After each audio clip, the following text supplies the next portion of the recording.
Morning guys, how's it going? Hope you're having a good day. I'm just on my way to the airport to pick up my new fish. Yes, unfortunately I won't be sharing what fish they are with you. It's going to be a surprise. Meeting Zach there from Zach's Fish Room. We're both getting the same fish. I don't know what I'm going to do today. I've got the day off work. I've got to go get new tyres for the car because I'm going to Dunsborough tomorrow, so the car's tyres definitely aren't good enough for the trip. I might try strip some females because I've got so many holding and I just haven't found the time to do it. I know I've said that the last like 3 days, but today's the day, I swear, I promise. Alright, we'll see you soon. So we picked up the fish, guys. We've got the AC set to 26 to keep them warm. And we're going home and Mrs. said she's going to cook me breakfast. So I'm looking forward to that. So I just got a haircut. If you look behind me, 14 bucks, Big W, 80 litre storage tubs. They're some of the clearest I've seen. I know a lot of people like to use storage tubs as fry grow outs. So if you're looking for ones that are pretty clear, Big W.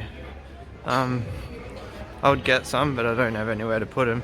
I am thinking about doing a tub rack one day, but it'll probably be summer because it's going to be outside the fish room. It's going to be in the shed, and I'm not heating it in winter. Hey guys, so I'm doing a water change on the African display. And I'm going to change some plants out. So these two here have died.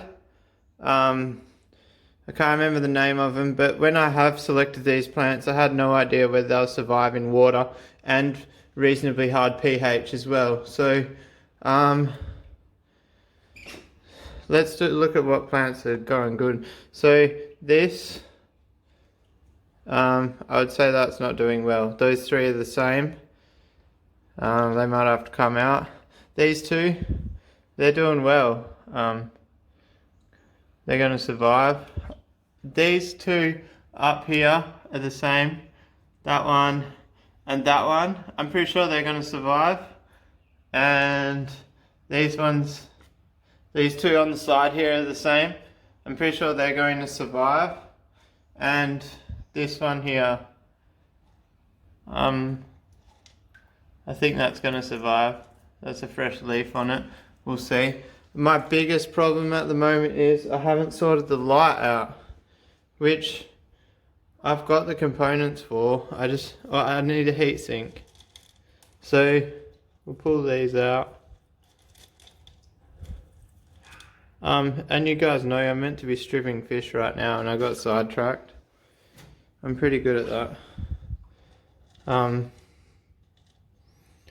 I've got to go out in a bit and then I might do the stripping when I get back. I might actually I'm not sure yet, I might do the stripping video tomorrow because I'm going away tomorrow and I won't have any footage of fish. I'm not sure if I'll vlog tomorrow out at lunch with my family. I feel like I should because that was my goal, was public vlogging. So this one here survived Swiss cheese or whatever it's called. This Swiss cheese here, the leaf is like dead, but I went to rip it out and like get rid of it, and there's fresh shoots on that and it's rooted. So this is just a leaf cutting. I didn't variegate it or anything, I just threw the cutting in there. So I actually think that might survive, so I'm just going to leave it. There's no point in killing something that I don't know whether it's dead or not. So this is the best angle I can get there, sorry guys. So I bought this plant, $9. I've already forgot the name. Is it Devil's Ivy or I can't remember, one of them. Anyway, so I've split it into two. There's actually 4 plants in the one pot. And I'm going to put it side and side. I'm using this plant because I know it grows well, and ultimately it looks nice, but my ultimate goal here is just to have this wall covered. I'm not too fussed about what plants I use, etc. So a plant that I know is going to survive is always a good option. It's quite hard to bury stuff in these clay beads. The other problem I'm having is at the bottom of the pot, the hole is the exact size as some of the clay beads, so some of these are actually completely filling up with water and the clay beads almost acting like a plug.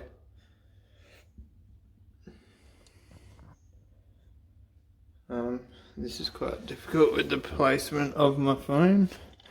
See if we can get it.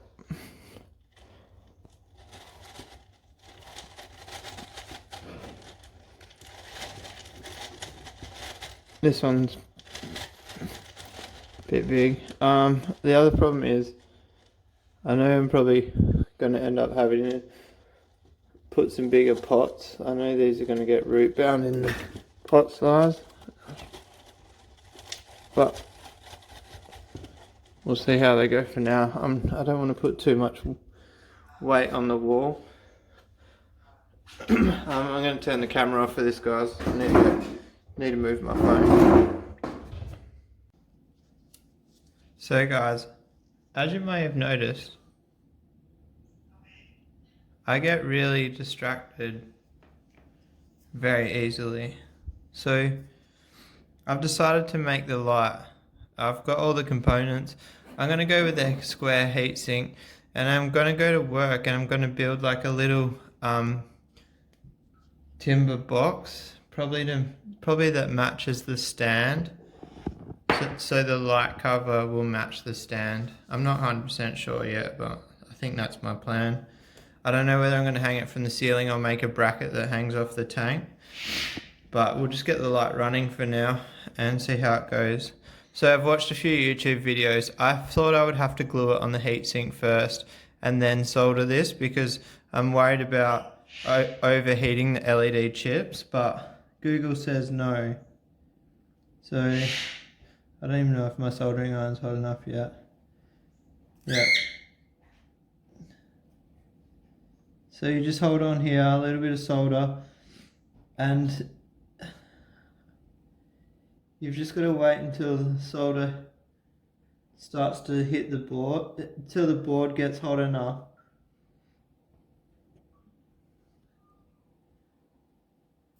That the solder actually sticks to the board.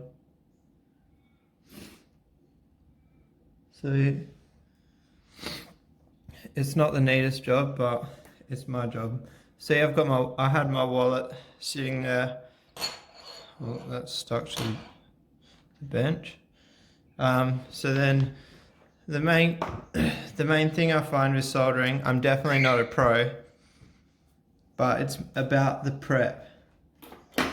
So setting up, bending your wires, and setting it up so it sits. Oh, hang on, so the wire actually sits touching the surface you're soldering it to without any help.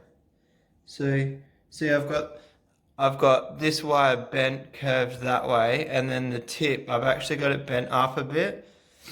And so the red wire is actually coming into it on an angle,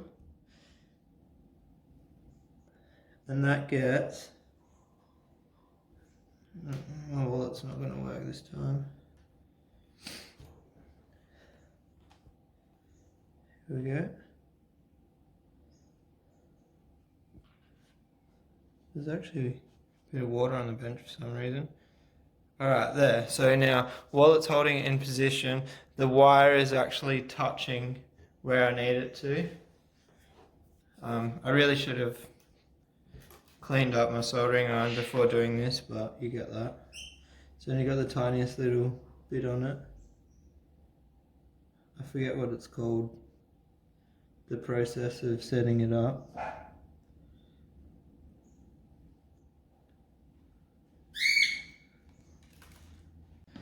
So I've got a old AMD heatsink here. It's more than twice the size of what I really need for this LED, but as you guys know, I'm about the cheapest way of doing things, and an old CPU heatsink is generally going to be the cheapest way because most people can find one for free. So this is thermal glue. This isn't normal glue. You must use thermal glue. That's the component that I've been waiting for a month for, which is kind of silly because I could have got it from JCar at a relatively cheap price. So now, sorry about the bird, guys. Put the heatsink on there. I'll put the LED on the heatsink and just keep pressing. Oh, sorry guys, the bird just won't shut up. So now I've pressed and I've tried to get as much of the air bubbles out as I can, and that LED is well pressed on there now. So next, I'm putting a little bit of solder on the cables that I'm about to terminate. Just makes it a little bit easier.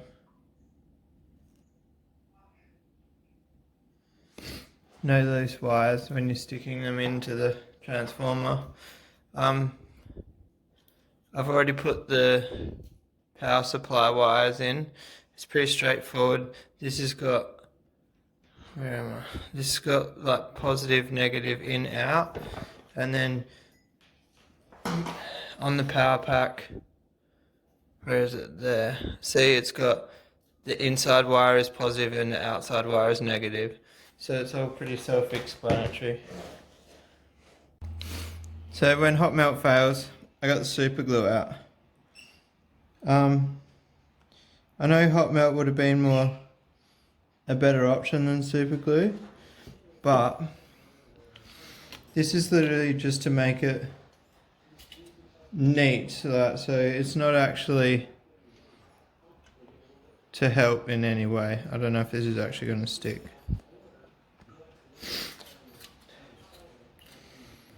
I don't think it's going to stick, guys.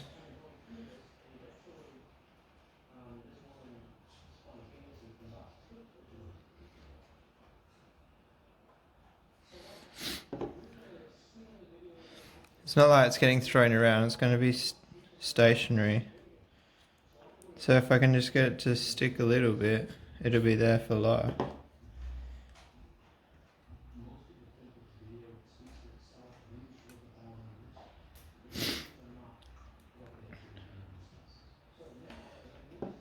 Another thing, yeah, that's stuck.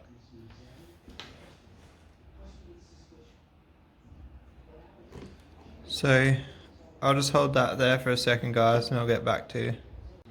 So guys, the real question on everyone's mind, is it going to work? Alright, so before I turn this on, I've never done this before. The transformer jump up box that I've used, I don't know anyone that's used one. This is completely based off Google knowledge.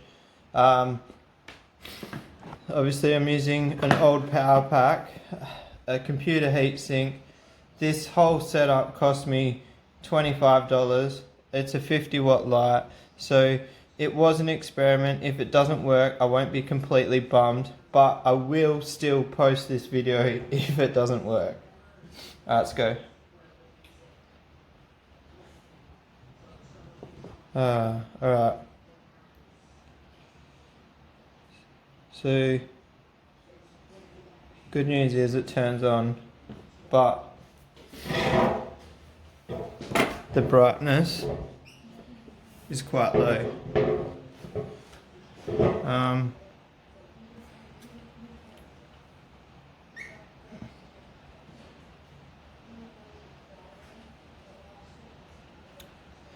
Alright, I don't know what to say, guys.